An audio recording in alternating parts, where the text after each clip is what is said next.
ज्यावेळेला आपल्याला धीर सुटलेला असतो तेव्हा माणसं सैरभैर होतात आणि ममता दिदी सैरभैर झालेली आहे. आणि त्याचं कारण साधं होतं. मला असं वाटतं की अमित शहा असतील किंवा भाजपवाले असतील, त्यांनी ममता दिदीला बरोबर आपल्या सापड्यात ओढली असं मी म्हणेन. आता सापड्यात ओढली म्हणजे काय, तर ममता दिदीला जरा डिवचलं तर ती उसळून अंगावर येते, हे त्यांना माहिती होतं.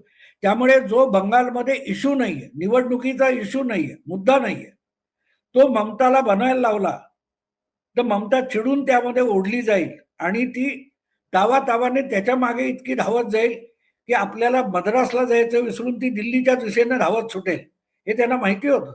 आणि म्हणून त्यांनी डेलिबरेटली या बाबतीत जेवढं तिला डिवचता येईल तेवढं डिवचलं.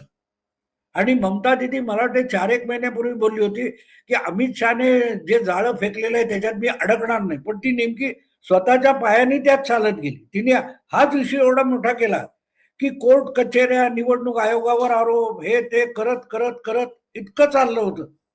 आणि तिची अपेक्षा अशी होती की हे सगळं आपण करत गेलो तर तुमच्या कोण म्हणतात ते सेंट्रल गव्हर्नमेंट, मोदी सरकार हे बंगालमध्ये राष्ट्रपती राजवट लावेल आणि राष्ट्रपती राजवट लावली की बघा बंगालचं स्वातंत्र्य काढून घेतलं वगैरे, आपल्याला तमाशा करतायत.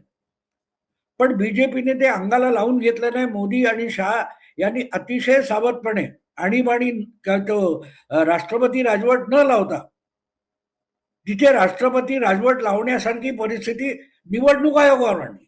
त्यामुळे आज ज्या प्रकारे निवडणूक आयोगाचा कंट्रोल आहे बंगालवर, तो एक प्रकारे ममताच्या हातून बरेचसे अधिकार काढून घेणार आहे.